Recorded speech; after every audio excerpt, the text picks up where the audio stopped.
Greetings and salutations there, YouTube. Cyrus here.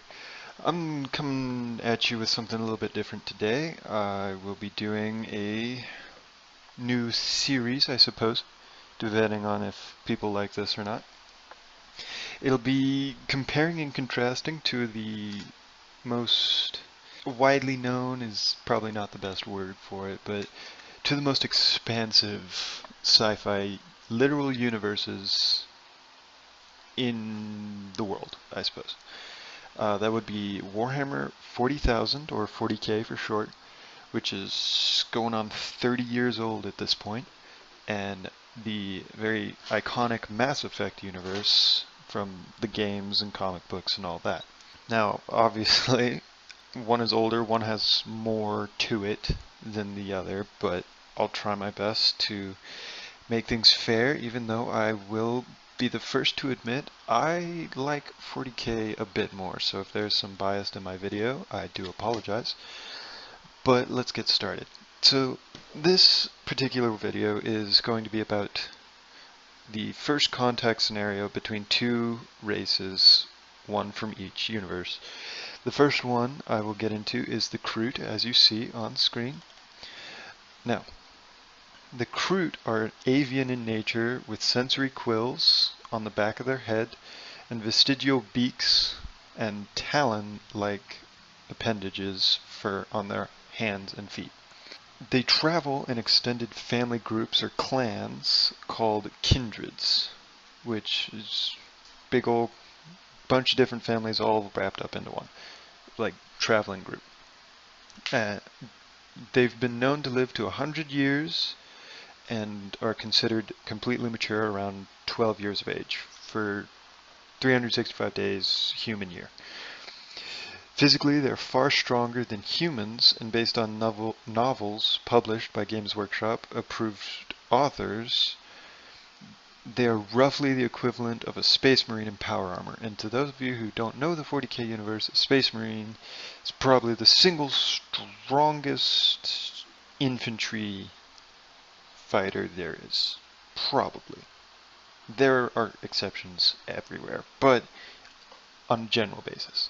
Now, they are of similar power physically, but their unique musculature allows them to hit harder and faster and in quicker succession in melee combat. Their leg muscles also allow them to leap great distances, and in heavily wooded areas such as jungles, this allows them to leap from branch to branch without ever touching the ground. Their military force consists almost entirely of ground forces, so these kindreds and whatever beasts of burden they choose to bring are what they got. Now, this is because the Kroot keep their technology deliberately low, so that their species doesn't weaken biologically. So they think dependence on technology is just awful. So this means that their weapons are generally low grade, but due to an association with another race in the 40K universe, they did get a small upgrade to their personal weapons, like their rifles. Their rifles end up shooting charged particles capable of denting Space Marine power armor, which is again some of the best armor in the 40K universe. Again, not the best, but on a general basis, based on availability, it's the best. But their most advanced technology, let's say, is their spaceships, which are called war spheres. Now these are essentially just flying towns that have the ability to enter atmospheres and land and take off again. Generally speaking, they are not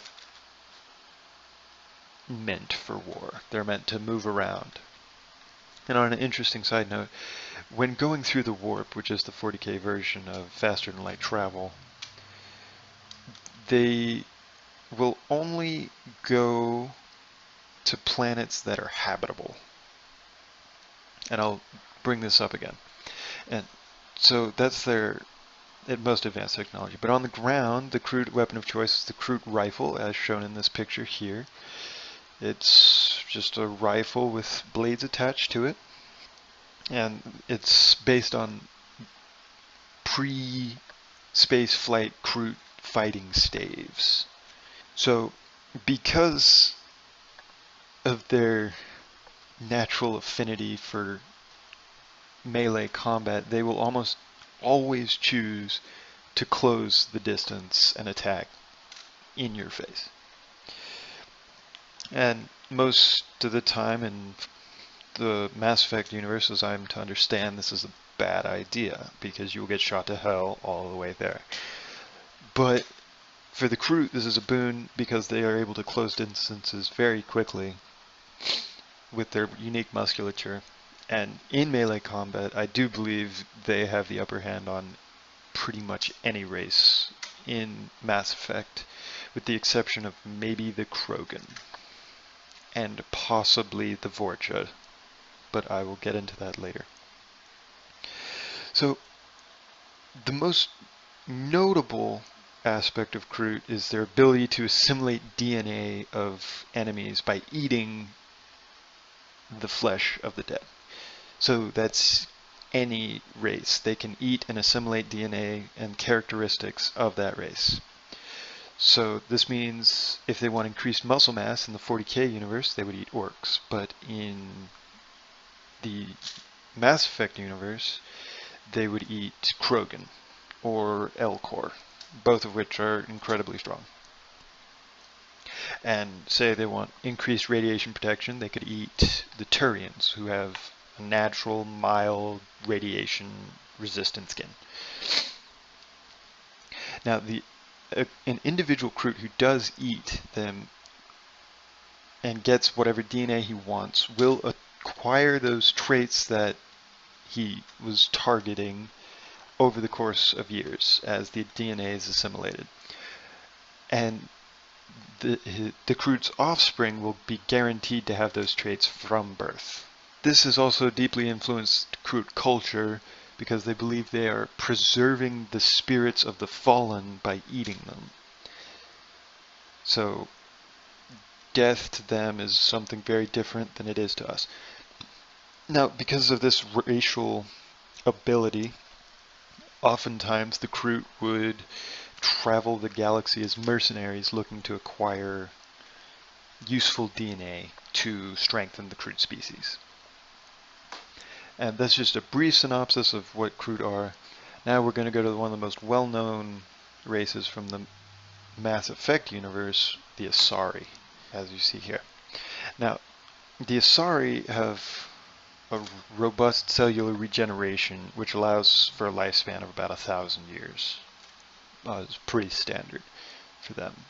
But this doesn't mean they heal faster than others, that just means they live longer. That's all that does.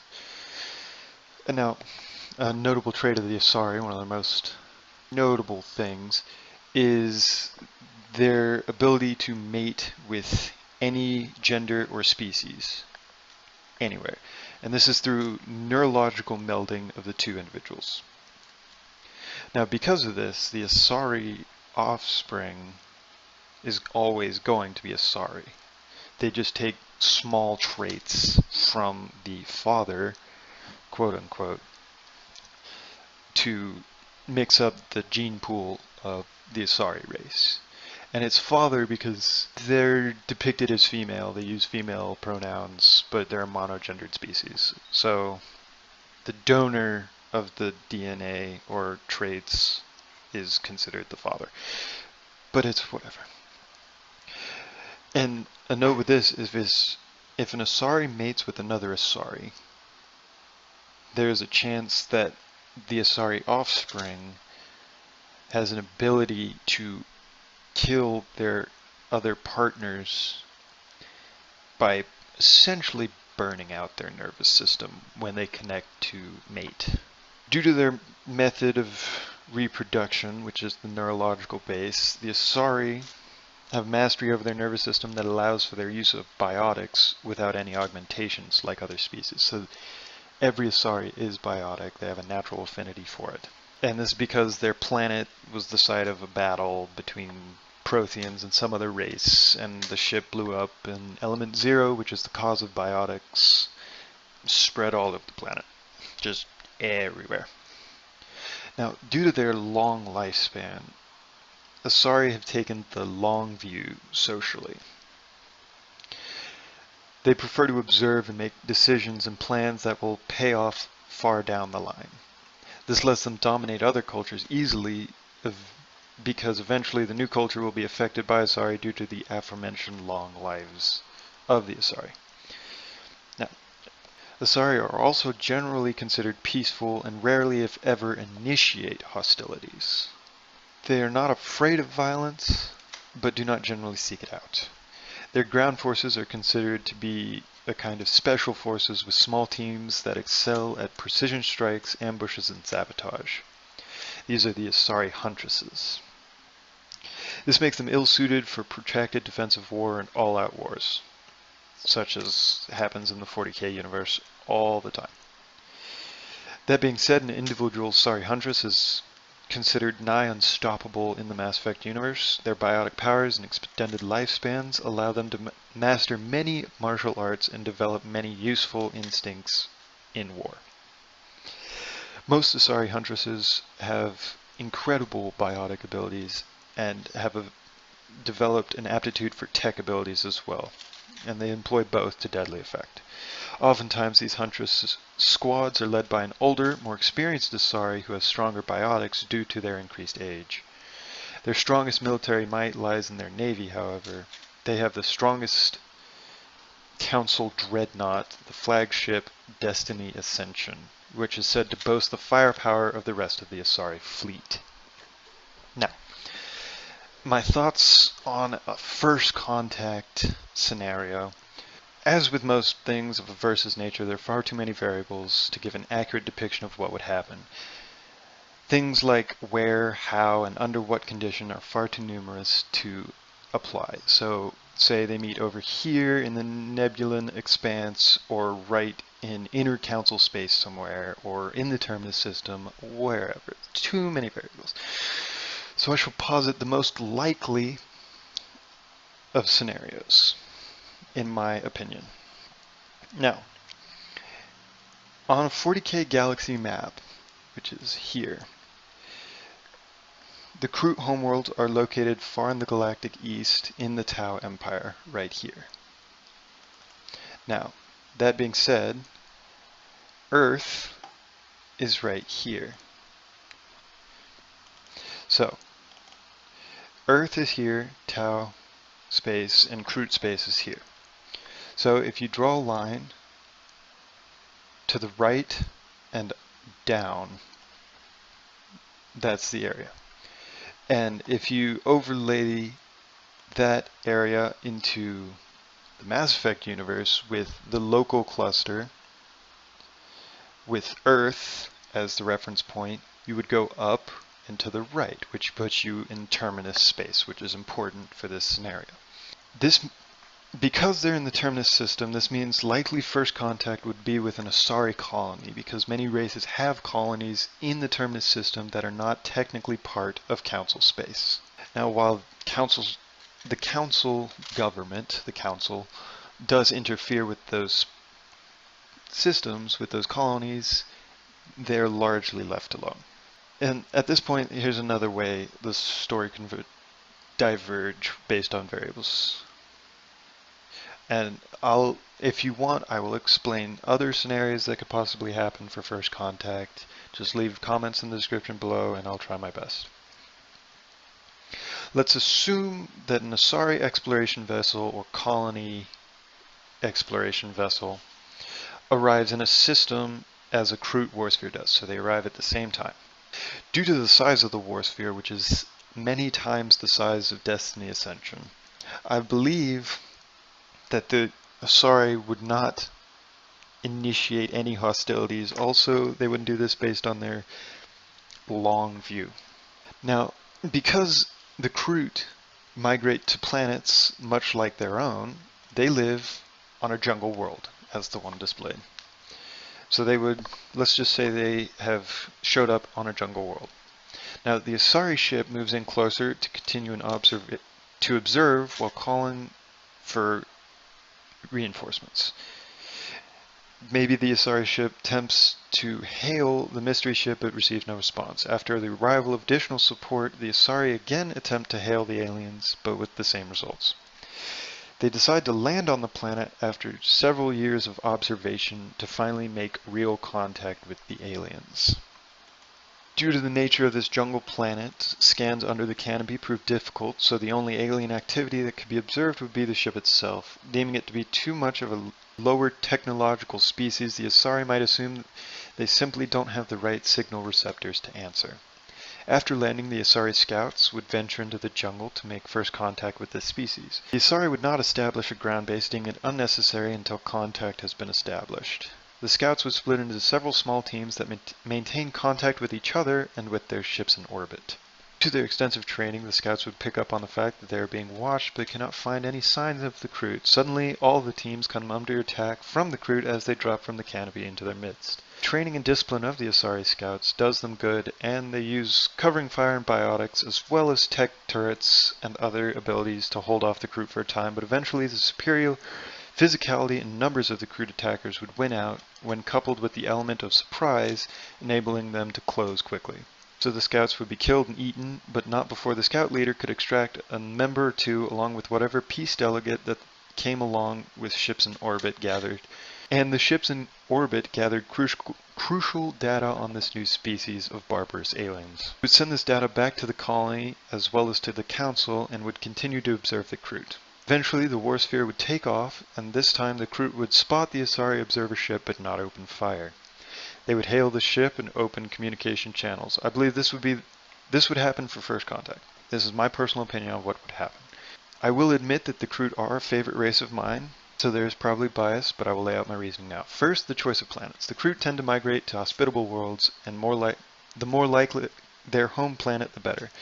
Second, the Asari colony and not the Council Asari. The Terminus system is beyond Council space, but most races have colonies that are largely independent of the Council.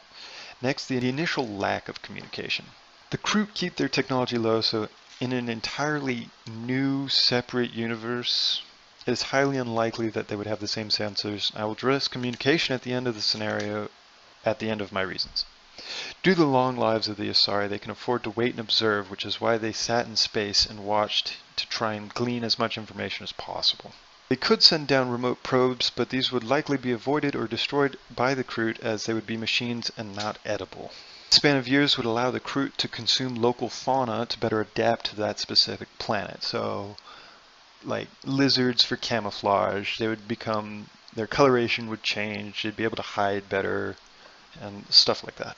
The splitting of the Asari scout team is standard practice for the Asari military, as each unit is small and highly maneuverable, and they're also incredibly elite and used to precision strikes. Now, the Asari obviously have better training. The reason behind not being able to find the Kroot, however, is that the Asari can train for years, but the Kroot are natural hunters, being able to sense their surroundings with their head quills and seeing in the infrared spectrum, which lets them see body heat. So they obviously have the advantage in a stalking scenario. These traits make the Kroot next to impossible to sneak up on or catch off guard, especially when they have had time to adapt to a planet. This would enable them to acquire the local camouflage from the animals in the forest. The attack by the Kroot would be out of a desire to eat and discover if the Asari had useful DNA for their species. The Asari would lose the fight because while the Kroot have lower levels of technology, they do not need to rely on it to win, which is important in close combat. While the Asari have better training, they're not much faster or stronger than humans physically, and the Kroot can keep up with Space Marines in sheer strength and are arguably faster blow for blow.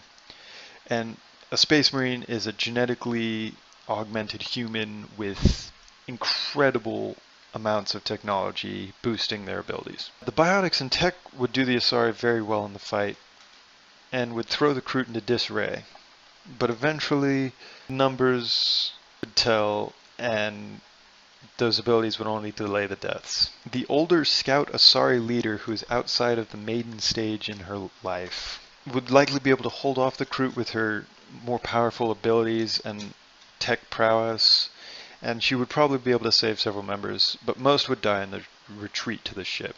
The ending of the scenario where the Kroot contact the Asari is because the Kroot have increased intelligence and lifespan by eating the Asari.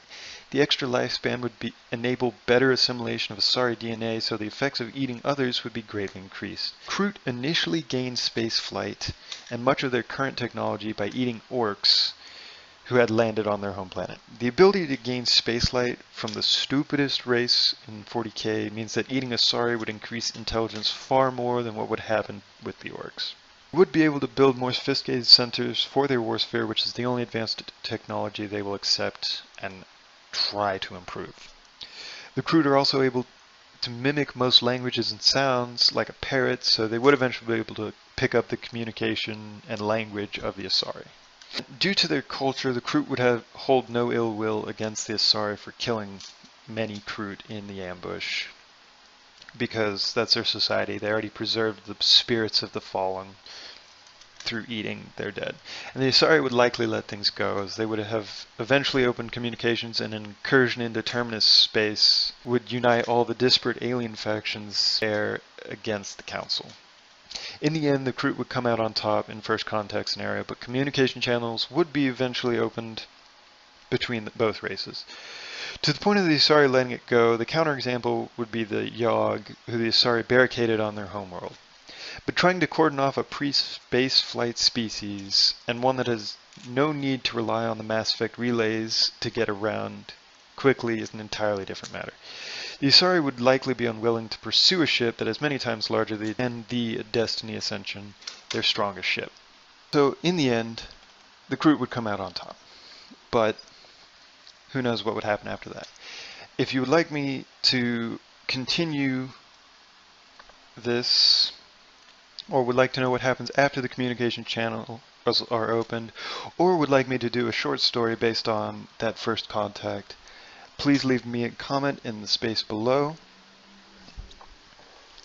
and I hope to get more of these videos out soon. But in the meantime, deuces.